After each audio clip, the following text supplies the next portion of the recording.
the New York Jets, who knocked off the Eagles 20-14, handing the Eagles their first loss of the season. A little bit of a different sort of script, a little bit of a different sort of way this game unfolded. The Eagles just absolutely devastated by turnovers in this game. They lost 18 points off of EPA on turnovers in this game. By the way, the Browns lost 13 and still won. So that has only happened 5 times this season. So that's how good the Browns defense played, is that their offense lost almost 2 touchdowns worth of turnovers and they still won the game. But the Eagles lost 18 points. That's a game script after your own heart as a Bears fan. It's like, oh my God. It's just the life I'm so used to. But the Eagles, it was to a point where they couldn't overcome it. It didn't matter if the Jets offense was struggling in stretches. The Eagles offense turned the ball over 4 times. That's what Jalen Hurts said after the game. If you turn the ball over 4 times in an NFL game, you expect to lose. And that's exactly what happened. It's at like, it's I can't remember the percentages. It's 90-something%. It's ridiculous. It's so hard. And the run game for the Eagles today was a little mortal, but it was so 10 funny. carries for 18 yards for DeAndre Swift in this game. Yeah, they had 35% running back success rate, which is 10% lower than their average since the start of 2021. Kind of this new fangled kind of Eagles offense that we see now. But yeah, the Jets defense gave them more than it can handle, and you just can't have turnovers. I mean, the first one was totally fluky. Dallas Goedert it's a great play by Jermaine Johnson, though. I want to give him credit because Jermaine Johnson made a really nice play on that ball. I mean, they ran like a funky pressure look, so he drops back into coverage. He finds Dallas Goedert and puts himself in a position to make that play. So a fluky play, but again, one where kind of opportunity meets luck in that very specific moment. And again, that's another thing. There's like better teams and better players are near the ball, so they can take advantage of those plays. But the second interception was he just Hurts all day today. It felt like that he was just taking that extra half second to confirm and throw. And I get it. You're going against a really good defense. I would do that too. But in the second interception, it felt like he could have gotten rid of that maybe a half second earlier. That let Jermaine Johnson again get home. He kind of had an extended pass rush. So that kind of gets the ball on his arm. But then the third one, I thought it was a great job by the Jets defense kind of fooling Hurts and Hurts predetermining something. And it kind of was a great synopsis of what the Jets were kind of doing in the second half, which I totally agree with you. It's so funny. I'm excited for you to say this. Okay. So they're showing a blitz on it. Yep. And a lot of how Hurts reads the game, and even if you're watching the Colts right now with Steichen, is that it's based on single high, 2 high reads. So if you're showing blitz, what safety am I reading? Is this single high? Is this 2 high? And the Jets show blitz. They come bail out of it. I think it's either spot drop cover 3 or inverted cover 2. I wasn't sure for which one, but they play out basically the same. Either way, Hurts is anticipating to get rid of the ball. He thinks it's a blitz, so he's kind of backpedaling. He's not really stepping into the throw. He's anticipating heat coming and pressure and guys getting pushed back into him. But he actually has a pocket, and he should be progressing outside. But I get it. It's third down. You think you're getting heated up with cover 0. I totally get why his clock was sped up. But they squeeze Goddard on it and get the pick. But again, I think it's because Hurts predetermined it because there's no safety to read. He's like, all right, I'm getting a blitz. I don't know if it's cover 3. I don't know if it's cover 2. I don't know if it's man. I'm throwing to this spot. And the Jets made a great play on it. But it was, I thought that was a great defensive look for a team that's out with all their corners. And they baited him into that interception in a huge moment. So that was a really nice play by them. Multiple times in the second half, they showed those pressure looks and then bounced back into his own coverage. There was a 3rd and 6 with 8:48 left. There was the mesh play where Hurts held on to it and eventually, I think, either took a sack or it was a sack. Bryce Huff got the sack to finish off that play, and they're in a pressure look. They bail out of it. The Jets play a lot of man on 3rd down. They play like 30% cover 1 on 3rd down, and I think with cover 0 included, it's like 35 to 37%. I would be very curious, going back and looking at the numbers because they're not available right after the game ends, what percentage of man coverage they played on 3rd down today. Because multiple different times in the 3rd and 4th quarter, they showed those looks, bailed back into zone coverage, and Hurts just had trouble reading it out. So the game plan I thought was very smart with your corners out where you're at a talent disadvantage on the outside. And then the talent advantage they did have was up front. Yeah. After Lane Johnson went out, it was ball game. Broke. Bryce Huff going against Matt Driscoll, whatever his name is. Jake Driscoll, whatever it is. I think it's Matt Driscoll, number 63, whatever his first name is. Bryce Huff, that's a consistent advantage. And then Huff had his moments against Mailata today as well. I mean, Bryce Huff was fantastic throughout this entire game.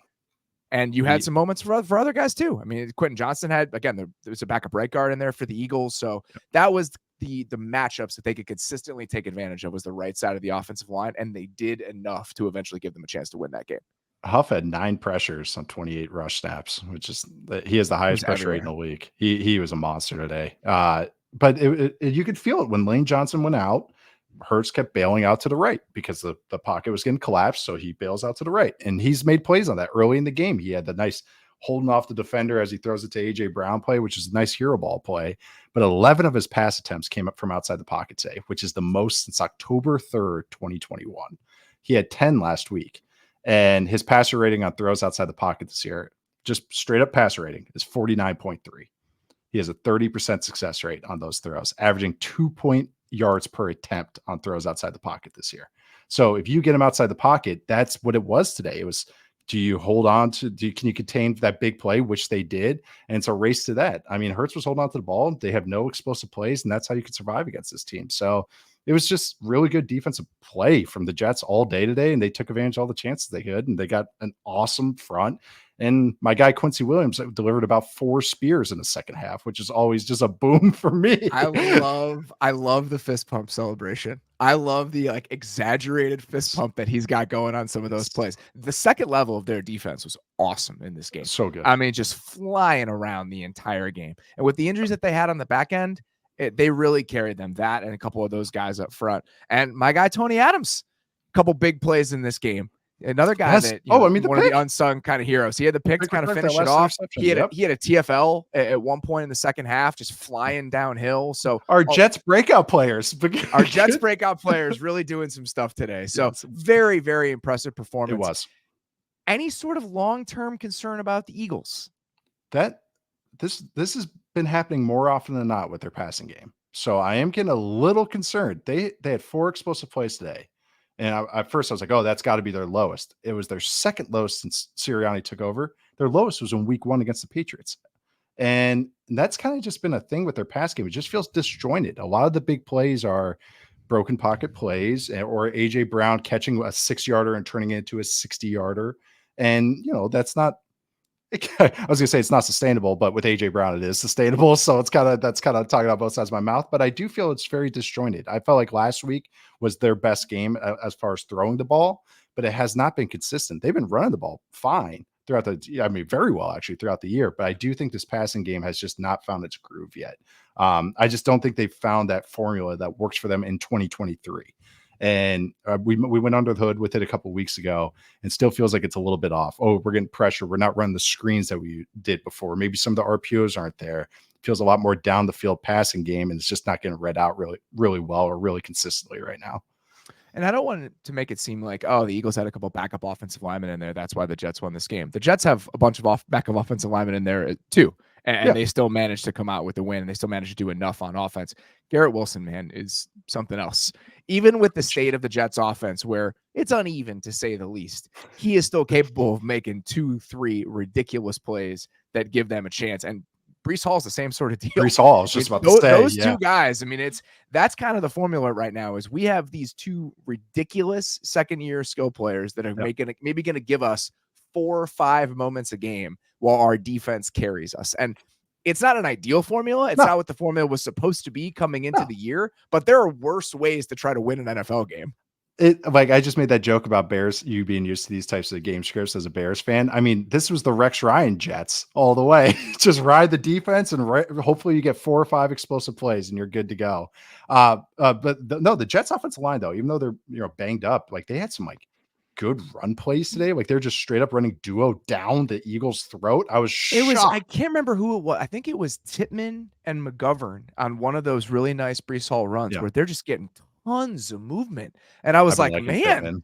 Okay. Yeah. I know. He's had some pieces, and Max Mitchell was back at right tackle. Yeah. He had, obviously that wasn't the plan going into the season, but he had some moments as a rookie. So the whole goal was, can we find 5 guys? Yep. And even with AVT out and some of the injuries that they've had to endure, if they can just get 5 workable players up there and combine it with the way that they're playing defense, the hope is that they just kind of hang around in some of these games. And that's exactly what happened today. They've got enough talent on defense where it's not like the Browns, where I don't think it matters who they're playing against. That's the best defense in football, in my opinion. They're going to keep them in the game. But the Jets are definitely only half a step down from that in terms of how competitive they're going to be because of the players they have on that side of the ball. Totally agree. It's a worthy defense. It's been fun to watch them kind of compete these last couple of weeks. Also, shout out Eagle side though. Shout out to Milton Williams, the defensive tackle for them.